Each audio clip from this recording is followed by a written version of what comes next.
Bonjour et merci de suivre le 12h30 sur RTI2, la chaîne la plus proche de vous à la une de l'actualité. Reprise timide de la vie à Yopougon suite au décès du jeune Fofana Karamoko, chauffeur et père de 2 enfants.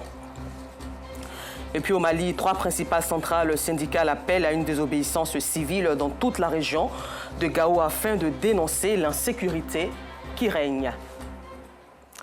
Merci encore de nous suivre sur RTI2. C'est la reprise timide du transport dans la commune de Yopougon après la levée du mot d'ordre de la grève suite à l'assassinat du chauffeur de taxi. Certains usagers sont encore dans la méfiance dans les gares communales et intercommunales. Ce n'est pas la grande affluence. Les transporteurs peinent à trouver des clients. Clarisse Kanyala et Georgette Ido Fofana font le constat. Armand est venu de Saint-Fra la semaine dernière. Il n'a pas pu regagner la ville le samedi du fait de l'arrêt de travail des conducteurs de taxis communaux et minicars dans la commune de Yopougon. Une grève qui fait suite à l'assassinat d'un de leurs dans la soirée du vendredi 4 novembre.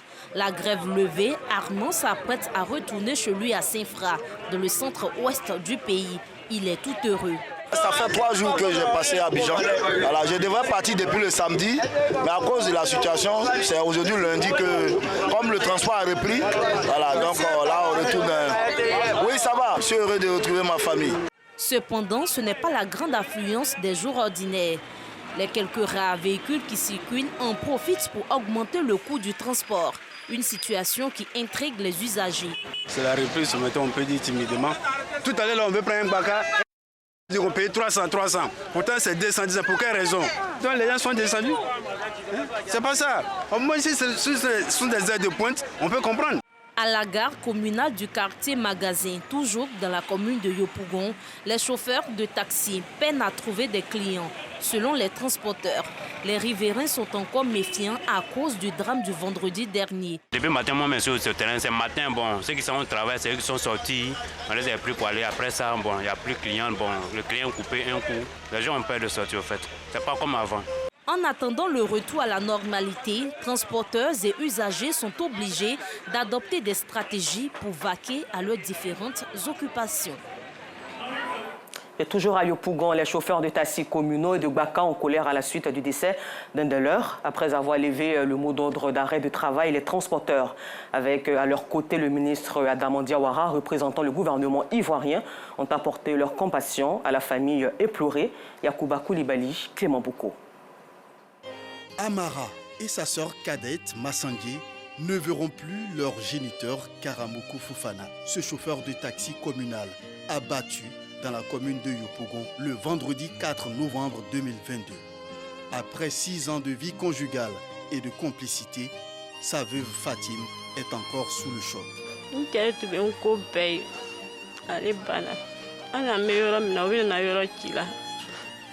Mon mari était tout pour moi.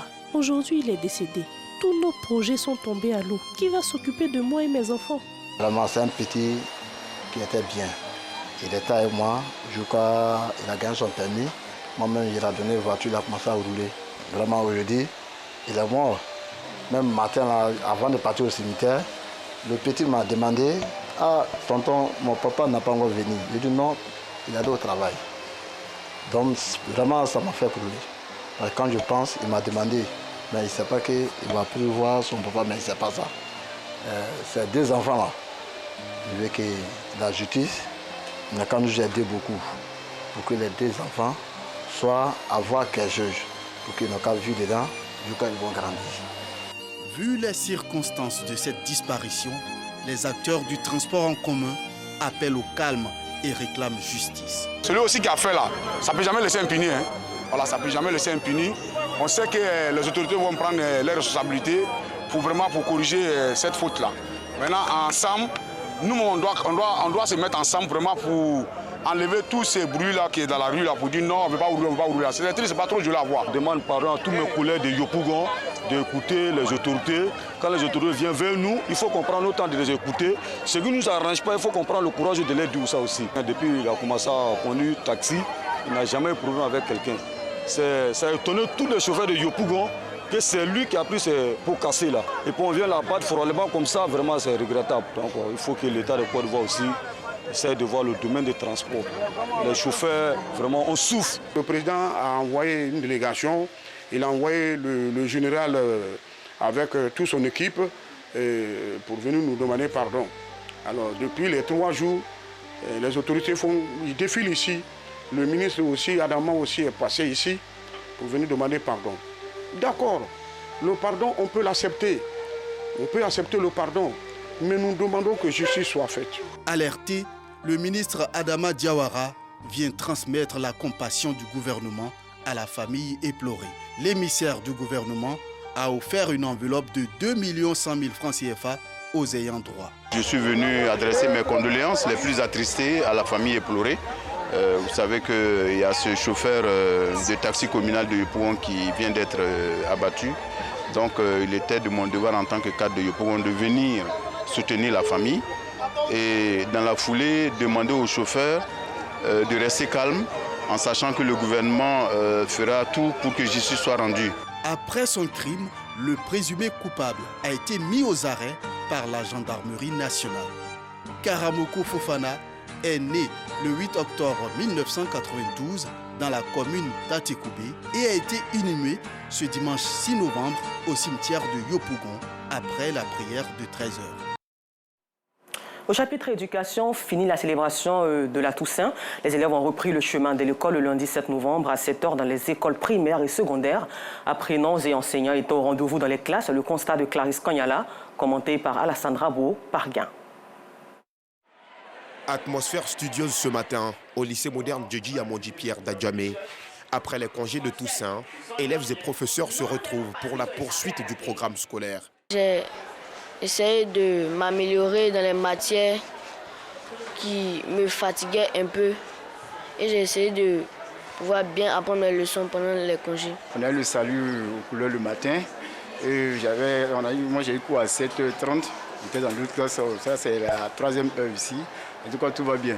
Tous les élèves sont présents, ils viennent faire l'appel, moi tout le monde est présent. Après plus d'une semaine de repos, ici, la reprise des cours est effective. Le directeur de l'établissement rassure. Après le salut aux couleurs, j'ai fait le tour des classes pour voir l'effectivité ou la présence effective des professeurs et des élèves dans les classes. Et c'est ce qui a été fait. À l'école maternelle et primaire des 2 plateaux Nord 3, c'est le calme dans la cour de l'école. Dans les classes des tout petits de la maternelle, l'heure est aux répétitions.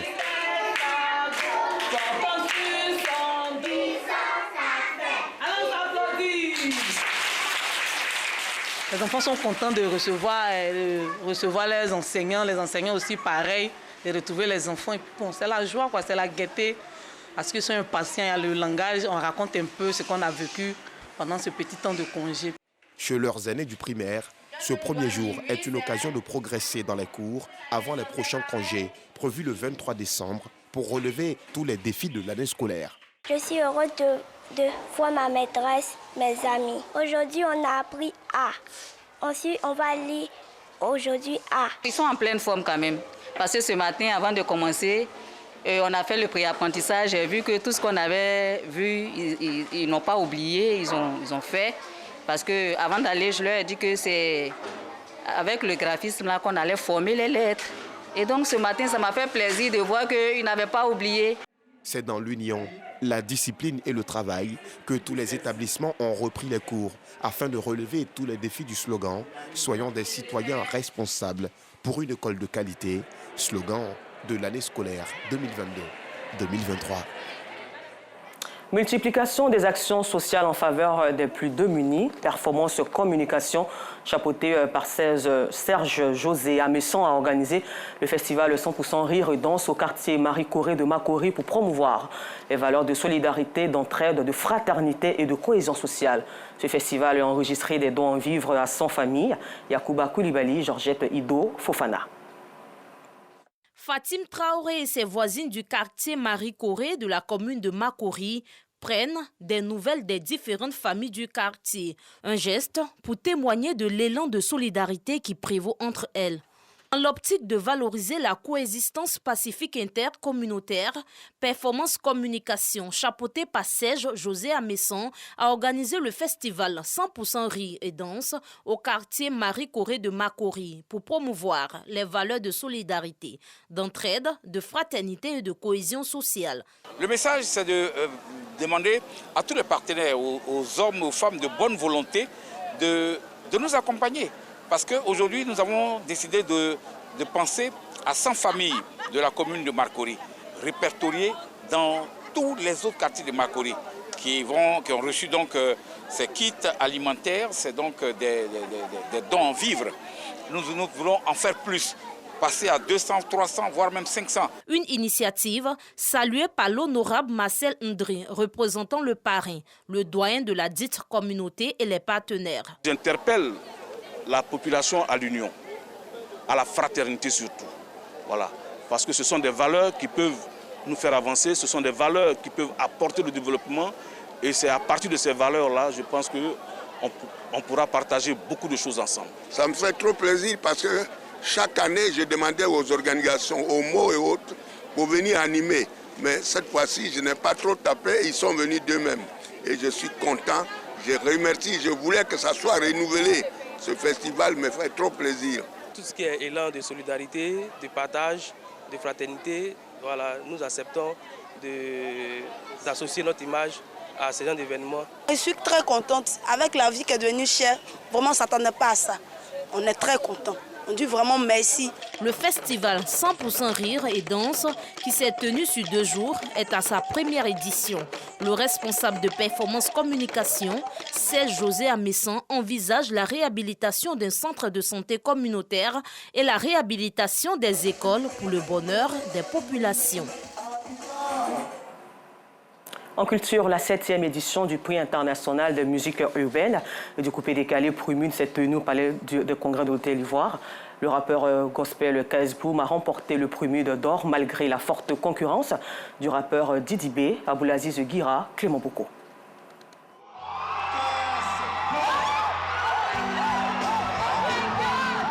Il est le nouveau roi de la musique ivoirienne. L'artiste chanteur KS Bloom est le grand lauréat du prix international des musiques urbaines et du coupé décalé Prumune d'or 2022. Le rappeur gospel succède ainsi à l'artiste Kérosène, lauréat de l'édition 2021. KS Bloom est récompensé pour son énorme performance au cours de cette année. Il surpasse son rival Didi B. Selon l'initiateur du projet, le choix du Prumune d'or n'était pas assez évident cette année, vu la performance des différents candidats.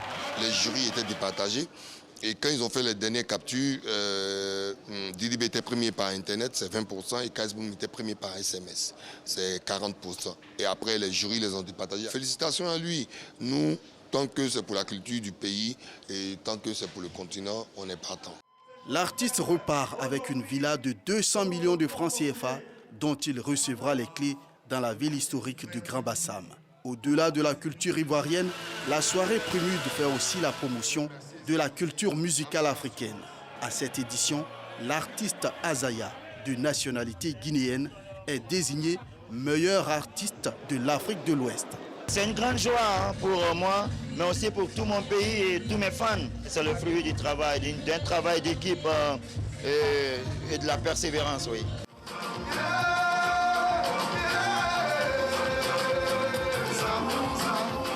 Rendez-vous annuel des ambassadeurs du monde de la culture, cette soirée des Primudes a enregistré la présence de plusieurs personnalités qui n'ont pas manqué de saluer l'initiative.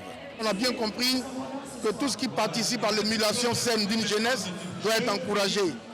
Et l'Ivoirien nouveau, c'est aussi ça. Il faut aller dans le sens de promouvoir la culture ivoirienne, parce que la culture permet de développer aussi un pays. C'est une soirée qui a été très bien organisée et c'est une belle lucane pour la promotion de nos artistes. Et je voudrais réellement féliciter les organisateurs pour ça.